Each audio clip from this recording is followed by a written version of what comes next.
पंजाब के वजीर बराए प्राइमरी व secondary health care doctor Jamal Nasir ने कहा है कि सरकारी हस्पतालों में काम करने वाली सीनियर नर्सों के बैरून मुल्क मुलाजमत करने की राह में हाइल तमाम रुकावटें दूर कर दी गई हैं।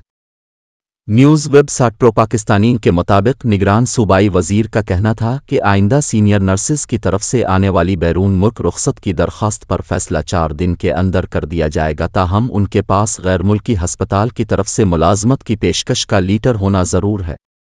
डॉक्टर जमाल नासिर ने बताया कि बैरून मुल्क मुलाजमत की ख्वाहिशमंद नर्सों को छठी की दरख्वास्त अपने इदारे के सरबराह के ज़रिए भिजवाने की ज़रूरत नहीं। अहल नर्सेज अपनी दरख्वास्त बराह रास्त महकमा प्राइमरी हेल्थ केयर के सहूलत मरकज़ में जमा करवा सकती हैं।